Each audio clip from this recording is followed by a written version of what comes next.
بسم اللہ الرحمن الرحیم۔ میں آج آپ سب کو خوش آمدید کہتا ہوں۔ آج میری پارٹی کے کارکن بیٹھے ہوئے ہیں، آپ کا خاص طور پر میں شکریہ ادا کرتا ہوں کہ اگر آج میں یہاں بیٹھا ہوں اور کسی جیل میں نہیں ہوں تو سب سے بڑی وجہ سب سے پہلے میرے کارکن جنہوں نے جس طرح میری حفاظت کی، جو مجھے اغوا کرنے کی کوشش کی گئی، اس کے سامنے ان لوگوں کے، پولیس کے، رینجرز کے سامنے جس طرح میرے کارکن کھڑے ہوئے، اس کی کوئی پاکستان میں مثال نہیں ہے۔ یہ ہماری تاریخ میں اتنی بڑی فورس، 1000 پولیس اور رینجرز اور آرمڈ کار اگر مجھے اغوا کرنے آئی تھی تو یہ بہت بڑی کامیابی میرے کارکنوں کی تھی، جو جس طرح انہوں نے دفاع کیا میرا، جس طرح انہوں نے مقابلہ کیا وہ لوگوں کا جو غیر قانونی چیز کرنے آ رہے تھے۔ میں یہ واضح کر دوں کہ یہ قانون کے خلاف آ رہے تھے۔ قانون میں اجازت ہی نہیں کہ ایک عدالت میں پیش ہونے کے لیے، اور ایک آدمی کہہ رہا ہے کہ میں پیش ہو رہا ہوں اور ایشورٹی بانڈ دے رہا ہے، قانون اجازت نہیں دیتا اس کو اریسٹ کرنے کی۔ اغوا کرنے آ رہے تھے، اور اس لیے یہ میں پھر سے اپنے کارکنوں کو خراج تحسین بھی پیش کرتا ہوں اور آپ کا شکریہ ادا بھی کرتا ہوں کہ جس طرح آپ نے مقابلہ کیا، اس کی کوئی مثال نہیں ہے۔ جس طرح میں نے کہا، میں نے پاکستان میں ہمیشہ یہ پولیٹیکل موومنٹس دیکھی ہیں، لیکن اس کی کوئی مثال نہیں ہے۔ اس کے بعد میں اپنے زمان پاک کے رشتہ داروں کا خاص طور پہ شکریہ ادا بھی کرتا ہوں اور ان کو خراج تحسین بھی پیش کرتا ہوں۔ میرے جو پختونخوا سے میرے جتنے کارکن آئے ہوئے تھے، جس طرح انہوں نے میرے پاس آ کے زمان پاک کے میرے رشتہ داروں کی تعریف کی، کہ جس طرح انہوں نے مشکل وقت میں گھر کھولے اور پانی دیا لوگوں کو، جب وہ ٹیئر گیسنگ ہو رہی تھی، تو جس طرح انہوں نے خوف کے بغیر مدد کی، وہ لوگ جو کہ تقریباً 24 گھنٹے جنہوں نے مقابلہ کیا، جو پولیس نے 3 طرف سے حملہ کیا ہوا تھا اور رینجرز نے۔ تو میں آج زمان پاک کے اپنے رشتہ داروں کو کہنا چاہتا ہوں کہ آپ نے پہلے تو میں نہیں سمجھتا تھا کہ میرے زمان پاک کے رشتہ داروں میں اتنا ریولوشنری سپرٹ ہے، تو مجھے تو پہلے سب سے یہ خوش ہوئی کہ زمان پاک بھی آج انقلابی بن چکا ہے، کیونکہ جس زمان پاک میں بڑا ہو رہا تھا تو زیادہ سے زیادہ لوگ سو کے آرام سے زندگی گزارا کرتے تھے۔ پاکستان میں موومنٹس آتی تھی، جاتی تھی، زمان پاک کے اوپر سے نکل جاتی تھی۔ ہمیں وہ زمان پاک نہیں کہتے تھے، ہمیں جوریسک پاک کہتے تھے،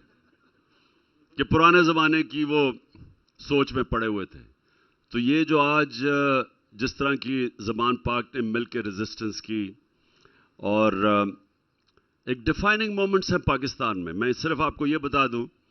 کہ ملک ایک ایسے موڑ پہ کھڑا ہے کہ یہ یا ہم پاکستان کو ایک وہ قائد اعظم کا پاکستان بنائیں گے، کانسٹیٹیوشنلزم کے اوپر، رول آف لاء کے اوپر، جو ہمارے نبی صلی اللہ علیہ وسلم نے مدینہ کی ریاست کے اصولوں پہ دنیا کا سب سے بڑا انقلاب لے کے آئے تھے، اور وہ ایک ماڈرن ریاست بنائی تھی جس کے اوپر جن اصولوں پہ کھڑی ہوئی تھی، جس پہ نمبر 1 رول آف لاء تھا، عدل اور انصاف تھا، نمبر 2 فلاحی ریاست تھی، ویلفیئر اسٹیٹ، اور تیسرے نمبر پہ ایک سوورن ملک تھا جو کسی کی غلامی نہیں کرتا تھا، جو لا الہ الا اللہ کا مطلب وہ جو انسان سمجھ بیٹھے تھے، جو آزاد لوگ تھے جن کی پرواز اوپر ہوئی اور دنیا کی امامت کی انہوں نے،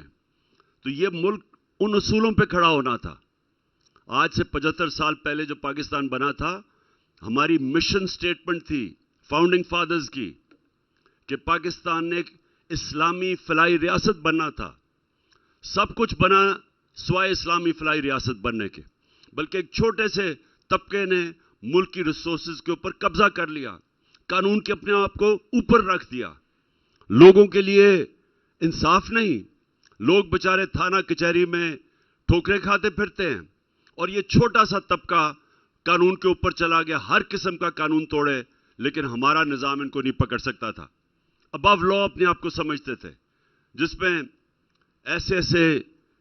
لوگ جو 30 سال سے ملک کا پیسہ چوری کر رہے تھے، یہ کبھی بھی کسی ڈیموکریسی میں، کسی مہذب معاشرے میں یہ کوئی سوچ ہی نہیں سکتا کہ ان کی چوری کو آپ NRO دے دو، امیونٹی دے دو، معاف کر دو۔ عوام کا پیسہ جب بھی کوئی چوری ہوتا ہے، کسی کو اجازت نہیں اس کو معاف کرنے کے لیے، کسی جمہوریت میں یہ معاف نہیں کیا جاتا۔ لیکن یہاں کیونکہ یہ کلاس ساری ملی ہوئی تھی، مل کے کھا رہی تھی ملک کو، آپس میں مل کے انہوں نے 1100 ارب روپے کی چوری کو معاف کروایا۔ یہ ہوتا ہے جب ہمارے نبی صلی اللہ علیہ وسلم نے، یہ یاد رکھیں جو حدیث ہے ان کی، وہ بالکل آج پاکستان کے اوپر فٹ ہوتی ہے۔ انہوں نے یہ کہا تھا کہ جو معاشرہ بڑے بڑے ڈاکوؤں اور طاقتور مجرموں کو نہیں پکڑتا اور صرف چھوٹے چوروں کو پکڑتا ہے، وہ تباہ ہو جاتا ہے۔ تو آج ہماری جو اکنامک ڈکلائن ہے، جو آپ کی ہماری جس حالات میں ہم پھنسے ہوئے ہیں، جو ہماری معیشت کی تباہ ہے، ہم آج گھٹنوں پہ ہیں۔ وہ وزیر اعظم اور وہ امپورٹڈ وزیر اعظم اور اس کے ساتھ جو امپورٹڈ فورن منسٹر ہے، دنیا میں مارے مارے چکر لگا رہے ہیں، نہ کہیں عزت ہے، نہ کوئی پوچھتا ہے، نہ کوئی پاکستان کی کسی کو اہمیت ہے کہ تقریباً 23 کروڑ لوگوں کا ملک، دنیا کی 5ویں آبادی میں سب سے بڑی ریاست، اس کا کوئی اہمیت ہی نہیں ہے۔ کیونکہ جب سارے دنیا کو پتہ ہے کہ اوپر جو لیڈ بیٹھی ہوئی ہے، جو ہمارے صاحب اقتدار ہیں، وہ ملک کا ان کا پیسہ چوری کر کے ملک سے باہر ہے، اور یہاں ملک میں ہم بھیک مانگتے پھرتے ہیں ڈالرز کے لیے۔ صرف 20,000 پاکستانیوں کا دبئی میں بلومبرگ میگزین کے مطابق 10.4 ارب ڈالر کی پراپرٹیز ہیں۔ ہم 6 ارب کے پیچھے IMF کے بھاگ رہے ہیں اور منتیں کر رہے ہیں کہ ہمیں 6 ارب ڈالر دے دو۔ اور باہر جو پاکستانی بیٹھے ہیں، ہم سب کو پتہ ہونا چاہیے، جو ہمارا سب سے بڑا اثاثہ ہے، اور انشاءاللہ جب اس ملک کو اٹھائیں گے تو باہر کے پاکستانیوں کا پیسہ ڈالرز لے کے آئیں گے۔ صرف 16,000 Pakistani American physicians, 16,000 Pakistani American physicians, ان کی نیٹ ورک 200 ارب ڈالر ہے۔ پھر سے 200 ارب ڈالر صرف 16,000 پاکستانی امریکن فزیشنز ہیں۔ جو ٹاپ 10 بزنس مین ہیں پاکستانی امریکن بزنس مین، ان کی 25 ارب ڈالر کی نیٹ ورتھ ہے۔ تو میں صرف آپ کو اندازہ لگا رہا ہوں کہ ہمارے ملک میں کس طرح کے امیر پاکستانی ہیں، لیکن ملک غریب ہے، کیونکہ ہم وہ نظام ہی نہیں بنا سکے کہ باہر سے جو پیسہ انویسٹمنٹ آ سکے اس ملک میں، کیونکہ یہاں ایک جنگل کا قانون ہے۔ اب جو علی امین سے کیا انہوں نے، اس کے اوپر کبھی ایک کیس سے بیل ملتی ہے، پھر دوسرے کیس میں، پھر سارے ملک کے چکر لگا رہے ہیں، اور پھر اس کو جیل کے اندر انہوں نے ذلیل کرنے کی کوشش کی ہے، اور صرف اس لیے چکر لگا رہے ہیں کہ وہ چاہتے تھے کہ عید وہ جیل میں گزارے۔ یہ صرف جنگل کے قانون میں ہوتا ہے، یہ کسی مہذب معاشرے میں ایسی چیزیں نہیں ہوتی، کیونکہ طاقتور حلقے یہاں بیٹھے ہوئے ہیں جو جس کو مرضی چاہیں جو مرضی کر دیں، ان کو کوئی پوچھنے والا نہیں ہے، قانون کے اوپر ہے۔ رات ویگو رکتی ہے کسی گھر میں، لوگوں کو اٹھا کے، سوشل میڈیا کے لوگوں کو اٹھا کے لے جاتے ہیں۔ اظہر ماشوانی کو اٹھا کے لے گئے، 8 دن کے بعد پتا چلا وہ کدھر ہے۔ شاہد حسین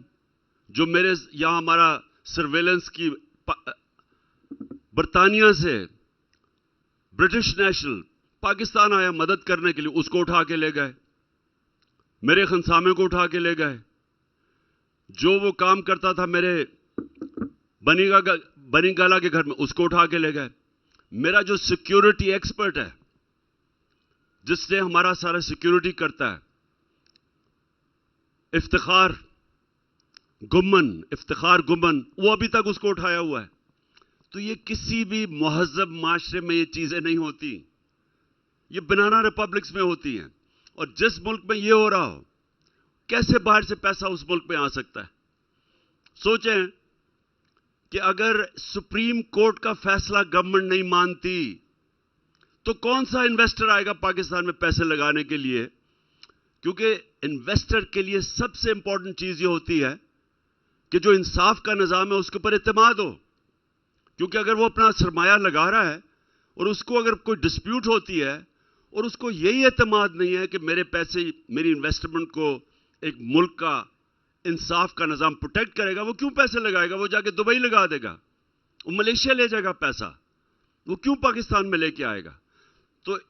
1 کروڑ پاکستانی باہر بیٹھا ہے، وہ 1 کروڑ پاکستانی اگر اس ملک میں اپنا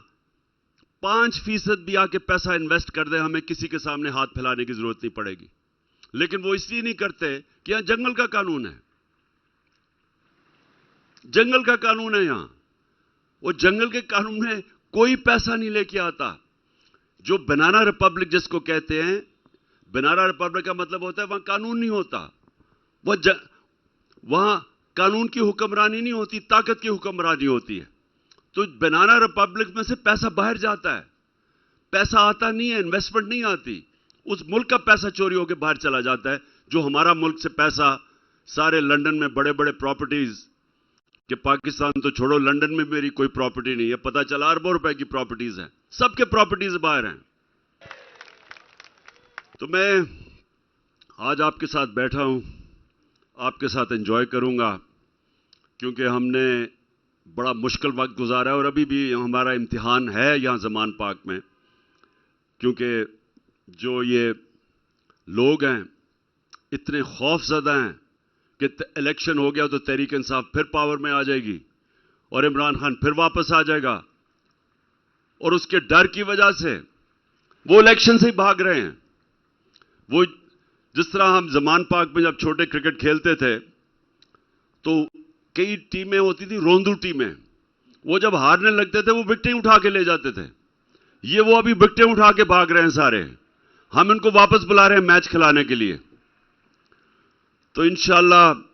اور آج میں چاہتا ہوں پروگرام آپ کا آگے شروع ہو،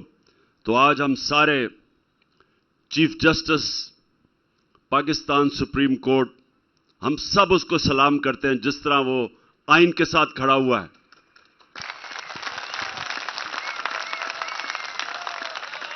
جس طرح چیف جسٹس بندیال، یہ قوم آپ کو سلام اس لیے کرتی ہے کہ یہ تنگ آ گئی ہے نظریہ ضرورت سے، یہ تنگ آ گئی ہے کہ طاقتور جب چاہے تو پاکستان کے آئین کو چینج کر دے، اور یہی وجہ ہے کہ آج پاکستان ایک عظیم قوم نہیں بن سکا۔ تو چیف جسٹس صاحب، آپ کو ہم آج اپریشیٹ کرتے ہیں، خراج تحسین پیش کرتے ہیں، آپ کو شور کرتے ہیں کہ